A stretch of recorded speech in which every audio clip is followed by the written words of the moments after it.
नमस्कार, स्वदेश न्यूज देख रहे हैं आप। मैं हूं आपके साथ राखी और बात करेंगे दावा कितना दमदार। 2024 के लोकसभा चुनाव में भाजपा उत्तर प्रदेश की सभी 80 सीटें जीतने का दावा कर रही है। लंबे समय से भाजपा के दिग्गज नेता भी यही कहते आ रहे हैं कि सभी 80 सीटें भाजपा जीतेगी। मुख्यमंत्री योगी आदित्यनाथ हों, उप मुख्यमंत्री केशव प्रसाद मौर्य या फिर भाजपा प्रदेश अध्यक्ष भूपेंद्र सिंह चौधरी, सभी 80 सीटें जीतने का दावा कर चुके हैं। और इसके लिए बीजेपी ने हारी हुई सीटों पर फोकस के साथ ही बूथ स्तर पर पार्टी को मजबूत बनाने का काम भी शुरू कर दिया है। इतना ही नहीं, यादव, जाटव, मुस्लिम वोटर्स के बीच पकड़ बनाने की भी पूरी तैयारी है। ऐसे में सवाल यही है कि आखिर ऐसी कौन सी बात है कि भाजपा इतना बड़ा दावा कर रही है। अगर ये दावा दमदार है तो फिर समाजवादी पार्टी का क्या होगा, क्योंकि मुलायम सिंह यादव के निधन के बाद समाजवादी पार्टी के लिए मुश्किलों का दौर शुरू हो सकता है। जानकारों की माने तो 2019 चुनाव से पहले मुलायम सिंह यादव का दिया गया बयान अब भाजपा पूरे जोर शोर से प्रचारित करेगी। दरअसल मुलायम सिंह चाहते थे कि नरेंद्र मोदी ही प्रधानमंत्री बने रहें। मुलायम सिंह पीएम मोदी को काफी पसंद करते थे और उनके कामकाज की सराहना करते थे। और अब अगर भाजपा मुलायम सिंह यादव के इस बयान को प्रचारित करेगी तो निश्चित ही समाजवादी पार्टी के लिए ये राह जो है वो काफी मुश्किल भरी होगी। खैर, किसके दावों में कितना दम है देखेंगे, उससे पहले कुछ प्रतिक्रिया है वो सुनाते हैं। और जनता जनार्दन के आशीर्वाद के भरोसे भारतीय जनता पार्टी के सुशील नेतृत्व में 80 सीट जीतने का हमारे यशस्वी जो प्रदेश अध्यक्ष हैं, जो हमारे माननीय मुख्यमंत्री जी हैं, इन्होंने 80 सीट जीतने का लक्ष्य रखा है। और वह भारतीय जनता पार्टी संगठन के कार्यकर्ता उसके लिए पूरी प्रफुल्लता के साथ काम। भारतीय जनता पार्टी का दावा क्या?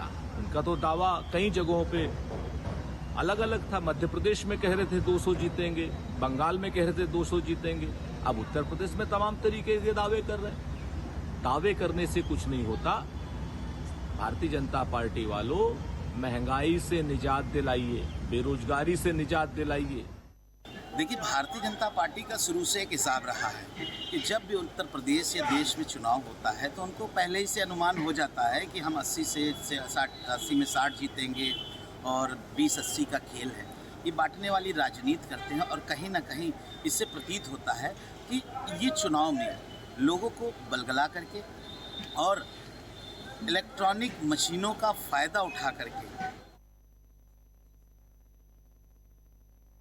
तो दावा कितना दमदार, देखिए यूपी में बीजेपी का सभी 80 सीटें जीतने का जो दावा है वो कितना दमदार है और इतने कॉन्फिडेंस के साथ कैसे कह सकती है भारतीय जनता पार्टी। क्योंकि यदि मुख्य विपक्षी दल की हम बात करें, समाजवादी पार्टी की बात करें, तो समाजवादी पार्टी की अपनी एक अलग पकड़ है। ये बात बिल्कुल सही है कि मुलायम सिंह यादव के निधन के बाद थोड़ी मुश्किलें हो सकती हैं, क्योंकि बड़ा सवाल यही है कि क्या अखिलेश यादव अकेले सब कुछ संभाल पाएंगे, क्या चाचा शिवपाल का साथ उनको मिलेगा, क्या वो उनको खुद बुलाएंगे। ये बहुत सारी चीजें बीच में आई थी और ये कैसे हो पाएगा। और अभी भी जो चीजें चल रही हैं, बहुत चीजें स्पष्ट रूप से बड़ा एक सवाल है कि आखिर ऐसा होगा या नहीं होगा। खैर, कैसे होगा, सबसे पहले इस चर्चा को मैं आगे बढ़ाऊं। हमारे साथ मेहमान जुड़े हैं, आपका परिचय करा दूं।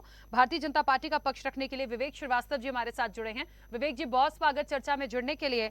सपा का पक्ष रखने के लिए विवेक पांडे जी हमारे साथ जुड़े हैं। विवेक पांडे जी, आपका भी बहुत स्वागत है। और अब से कुछ देर में हमारे साथ यूपी से हमारे एडिटर अकील सिद्दीकी हमारे साथ जुड़ेंगे।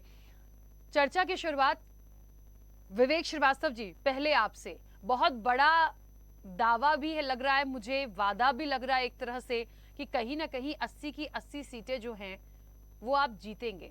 कैसे ये कॉन्फिडेंस है और ऐसा क्या करने वाले हैं, ऐसी किस स्तर पर तैयारी है, क्या रणनीति है कि आपको लग रहा है कि 80 सीटें आपके खाते में जाएंगी?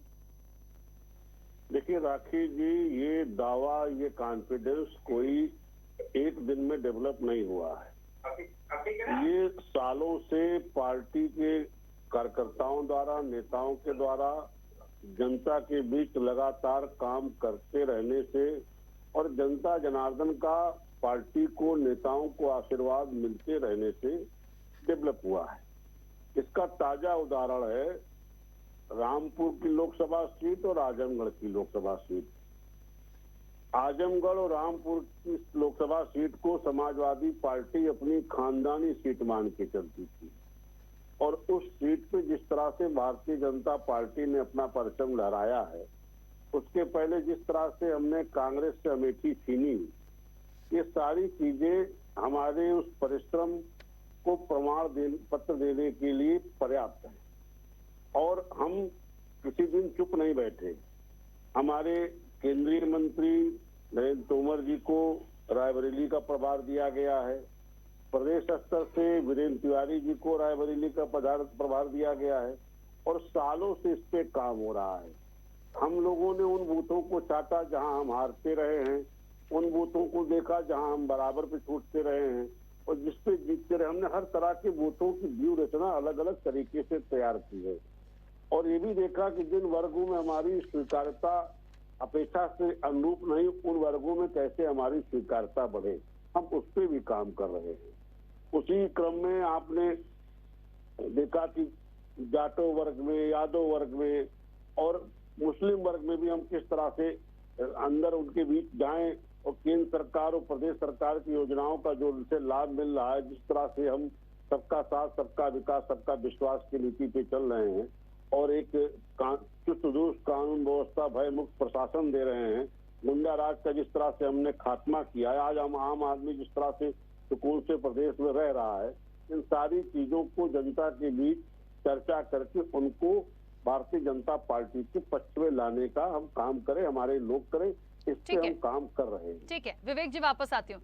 विवेक पांडे जी, समाजवादी पार्टी के लिए कितनी बड़ी चुनौती हो सकती है? देखिए, ये बात इसलिए भी मैं कह रही हूँ क्योंकि कितना ही कुछ कह लिया जाए, यदि भारतीय जनता पार्टी ने, अभी हमने और भी इलेक्शंस देखे हैं, कैसे उनकी सीटें आई हैं, कैसे उन्होंने क्या क्या किया है। कहते हैं ना, जो जीता वही सिकंदर, तो हम ये देख लें कि जो जीता वही सिकंदर है। लेकिन यहाँ पर समाजवादी पार्टी की जहां तक मैं बात करूं तो मुलायम सिंह यादव के निधन के बाद निश्चित तौर पर अभी अखिलेश यादव अकेले हैं। क्या अकेले वो तमाम चीजों को लेकर चले जाएंगे?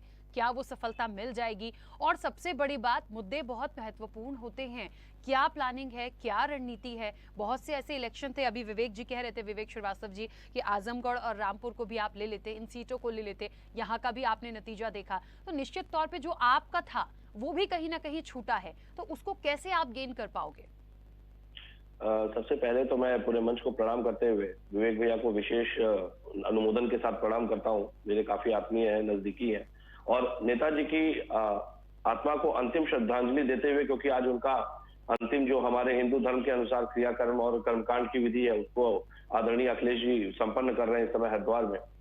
देखिए, 1992 में जनता दल से अलग होकर के जब मुलायम सिंह जी ने ये पार्टी खड़ी की थी, उस समय भी किसी को नहीं लगा था कि इस पार्टी का अस्तित्व आज सबसे प्रबल विपक्ष के रूप में स्थापित होगा।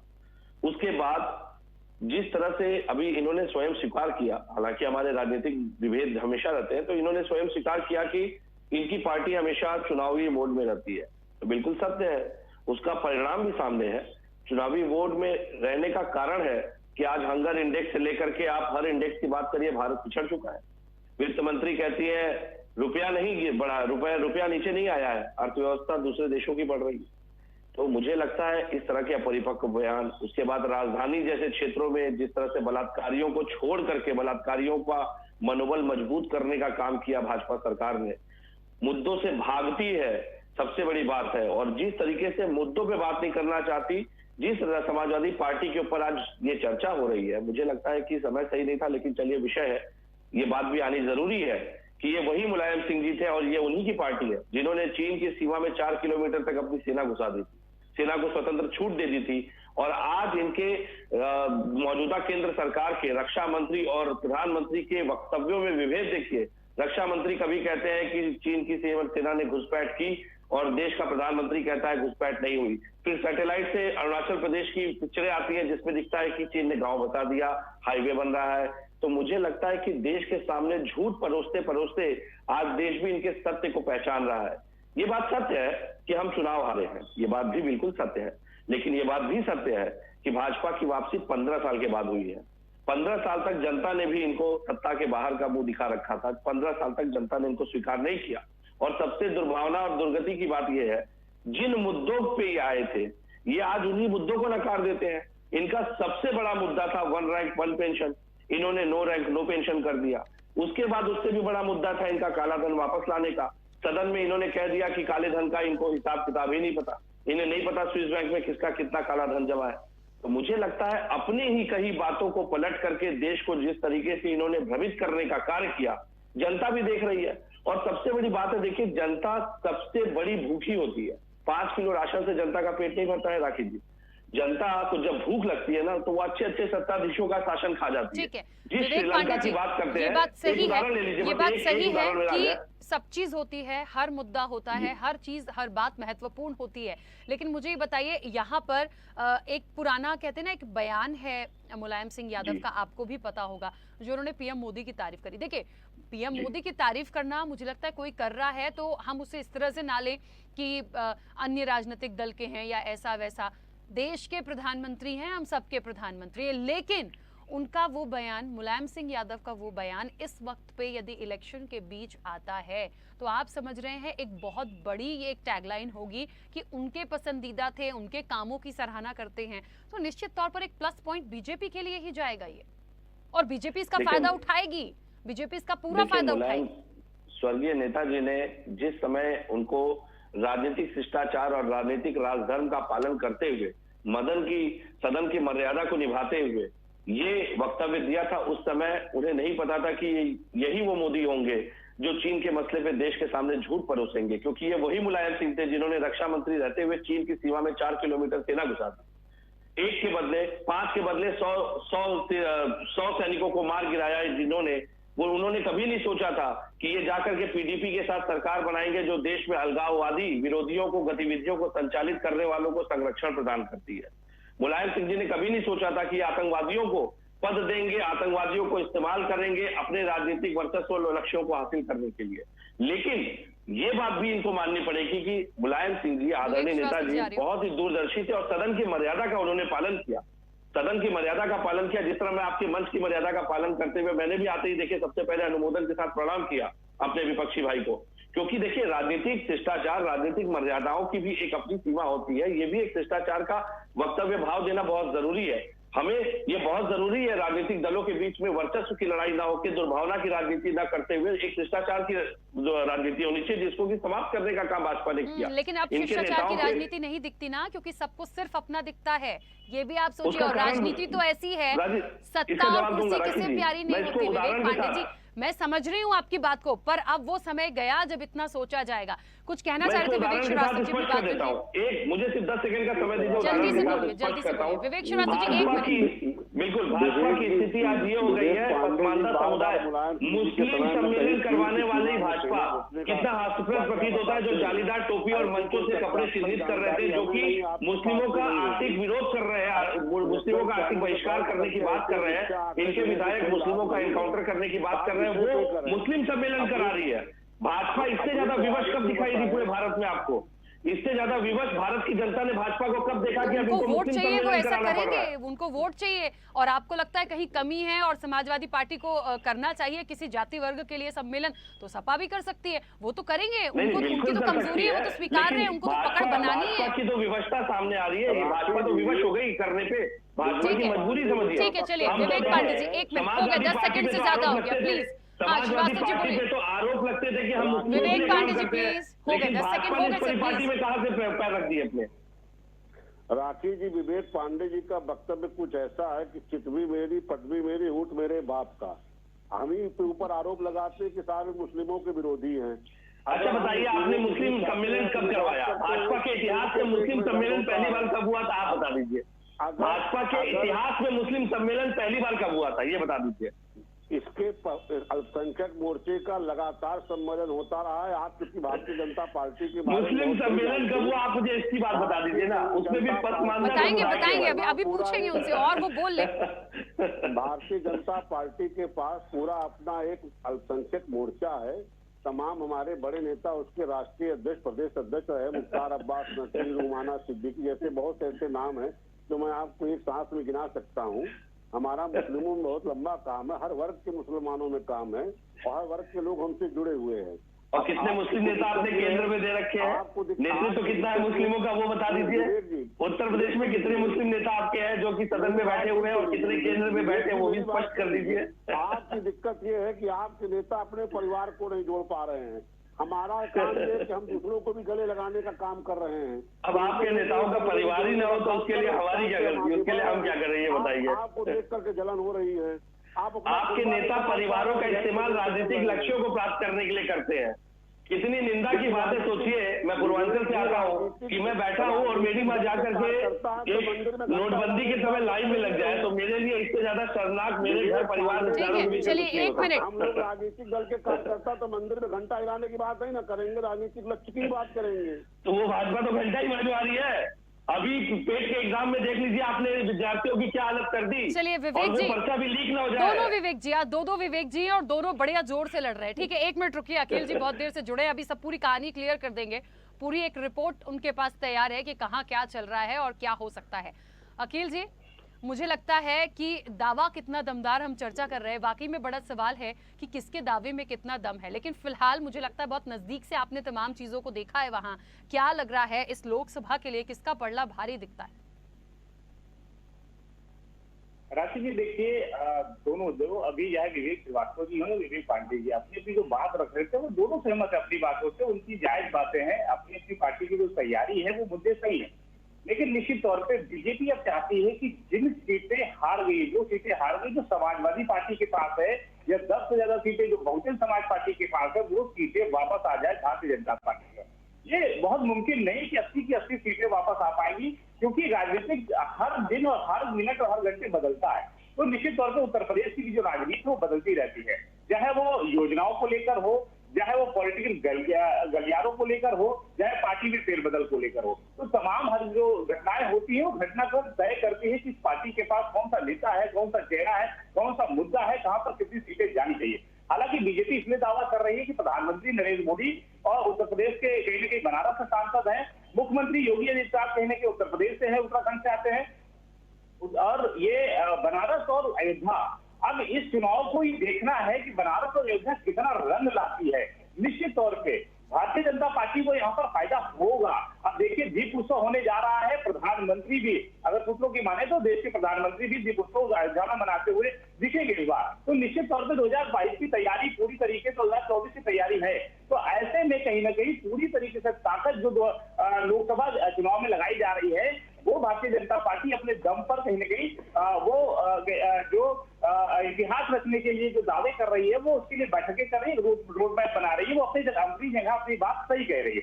लेकिन समाजवादी पार्टी की अगर बात करें तो ऐसा नहीं कि समाजवादी पार्टी के लिए बहुत बड़ी चुनौती है। निश्चित तौर पे अखिलेश यादव के लिए चुनौती जब होगी जब वो अकेले चुनाव लड़ेंगे। मुलायम सिंह यादव जी के जो लोग साथ रहे हैं, अगर उनको साथ लेके चलेंगे तो निश्चित तौर पर फायदा होगा। भारतीय जनता पार्टी ये चाहती है कि मुलायम सिंह यादव रहते हुए ये जरूर उन्होंने कहा था कि प्रधानमंत्री नरेंद्र मोदी अच्छे आदमी है, अच्छा काम कर रहे हैं।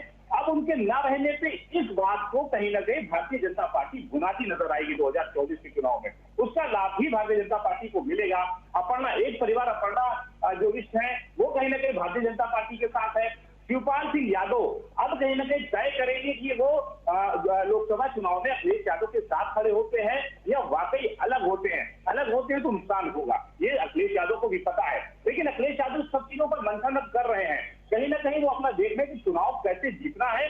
अगर जो सीटें हैं वो चली गई तो मुसीबत आगे होगी। तो निश्चित तौर पे वो जितने भी करीबी उनके हैं उनको लेकर अखिलेश यादव चलेंगे, ये जरूर कहा जा रहा है। वो परिवार के जो झगड़े हैं उसको खत्म करेंगे। उसके साथ साथ चाहे वो आजम खां हो, जहां उनके साथ मुलायम सिंह यादव के साथ जो भी पूर्व के जो मंत्री रहे हैं, जो अखिलेश यादव से जिनकी दूरियां हो गई हैं, जो कार्यकर्ता वरिष्ठ है उनसे जो दूरियां हुई है उसे जोड़ने का काम करेंगे। क्योंकि आप सोशल मीडिया को देखिए राखी जी, जिस तरह मुलायम सिंह यादव जी के न रहने के बाद जिस तरह लोग अखिलेश यादव को कई सोशल मीडिया में नसीहत देते नजर आ रहे हैं कि अब इमोशनल होगा, यानी कहीं ना कहीं मुलायम सिंह यादव जी के इमोशनल को लेकर भी चुनाव लड़ा जाएगा। उसका भी फायदा समाजवादी पार्टी को मिलेगा।